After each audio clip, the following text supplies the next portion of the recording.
நடிகர் சங்க தேர்தல் தொடர்பாக நடிகர் விஷால் குழுவினர் மதுரையில் ஆதரவு திரட்டி வருகின்றனர். மதுரையில் தற்பொழுது செய்தியாளர்களை அவர்கள் சந்தித்து வருகின்றனர். அதன் நேரலையை தற்பொழுது பார்க்கலாம். இது காலம் கடத்தி கொண்டு வந்து இதை தேர்தல் வியூகத்தில் நிக்க வச்சிருக்காங்க.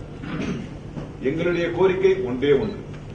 தங்க கருணா சொன்னதை போல பல சட்ட சிக்கல்களில் மாட்டியிருக்கும் இந்த சொத்து பொது சொத்து 2011 கேஸ் போட்டிருக்காங்க. 15வது 4 வருஷமா அப்படியே தேங்கி நிற்கும், ஒரு முன்னேற்றமும் இல்லை. அப்படி இருக்கும் பொழுது ஏன் ரொம்ப நாள் அதை சிக்கி இருக்கணும்? இப்போ போடப்பட்டிருக்க ஒப்பந்தத்தை ரத்து செய்து எல்லாரும் ஒன்று கூடி ஏன் புதிதாக ஒரு மாற்று திட்டத்தை கொண்டு வர முடியாது?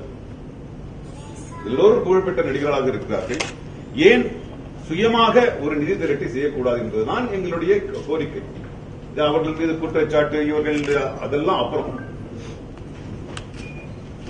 எந்த ஒரு திட்டம் இருந்தாலும் முதல்ல இது சுயநிதியோட ஆரம்பிக்கப்படுமா? அப்படி இல்லாத பட்சத்தில் லோன் வாங்கலாமா?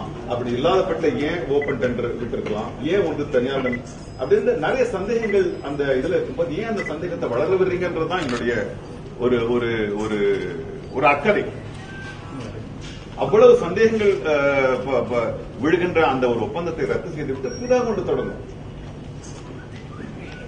இன்னைக்கு தேர்தல் கட்டத்தை வர சந்திக்க வந்திருக்கும்.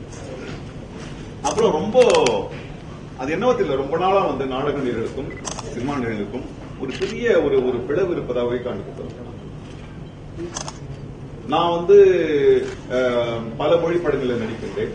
மற்ற மொழி நடிகர் சங்கங்களுக்கு இல்லாத ஒரு பெருமை இந்த தென்னிந்திய நடிகர் சங்கத்துக்கு உண்டு. மற்ற எல்லா சங்கங்களையும் அந்தந்த திரைப்படத்தை சார்ந்த நடிகர்கள் தான் இங்க இருப்பாங்க.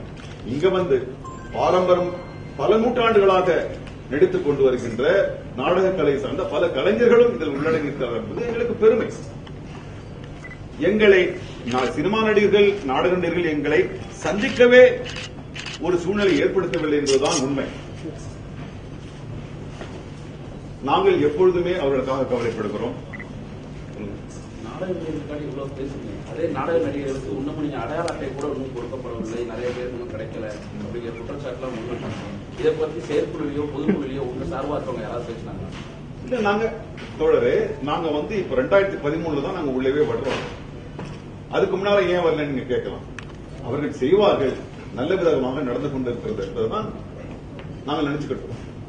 இப்பதான் ஒவ்வொரு பிரச்சனையா வருது. 2013 இருந்து கட்டிட பிரச்சனை இல்லாமல் சங்கம் எப்படி செயல்படுது, என்னென்ன பிரச்சனை இருக்குது ஒவ்வொன்றா நாங்க அதுக்கு இப்ப நீங்க கேட்ட கேள்வி யார்கிட்ட கேட்கணும்? இப்ப இருக்கிற நிர்வாகத்துக்கிட்ட தான் கேட்கணும்.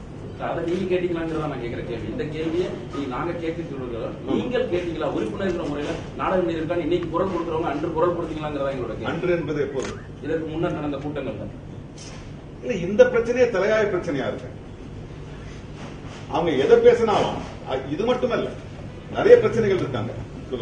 நண்பரே, என்னன்னா திரைத்துறை சார்ந்தவர்கள் மட்டுமே நாடக நடிகர்களுக்கு குரல் போகணும் அப்படிங்கிறது இங்க இருக்கிற சூழ்நிலையை அல்ல, உண்மையை சொல்ல போனாங்க.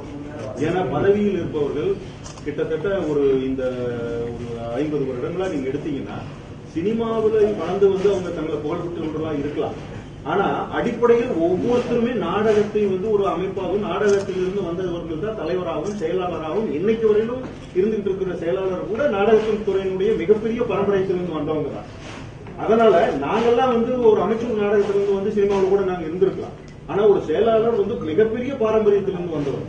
நாங்க கேள்வி கேட்டுதான் அது நடக்கணும் அப்படிங்கறத விட அடிப்படையாக